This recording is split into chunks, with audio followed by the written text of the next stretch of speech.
ঢাকা উত্তর সিটি কর্পোরেশনের প্রশাসক মোহাম্মদ ইজাজ গণ অভ্যুত্থানের পর দায়িত্ব নেওয়া এই কর্মকর্তার বিরুদ্ধে ক্ষমতার অপব্যবহার সহ অবৈধ সম্পদ অর্জনের নানা অভিযোগ ওঠে, যার অনুসন্ধানের নামে দুর্নীতি দমন কমিশন।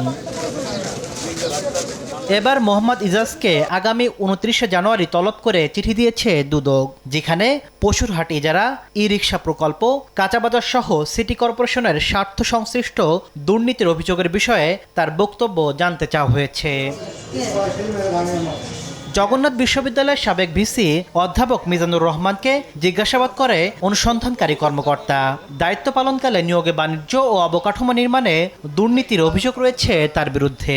জগন্নাথ বিশ্ববিদ্যালয়ের সাবেক ভিসি ডক্টর মিজানুর রহমানকে আজকে অনুসন্ধানকারী কর্মকর্তা দুদকে তলব করেছিলেন। তার বিরুদ্ধে অভিযোগ আসছে তিনি নিয়োগ বাণিজ্য করেছেন এবং অবকাঠামো উন্নয়ন খাতে অনিয়মের অভিযোগ রয়েছে তার বিরুদ্ধে।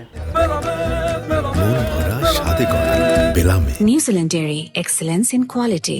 এদিকে 850 কোটি টাকা পাচারের অভিযোগে সামিট গ্রুপের চেয়ারম্যান আজিজ খান সহ তার পরিবারের 16 সদস্যকে ফেব্রুয়ারির শুরুতে তলব করেছে সংস্থাটি।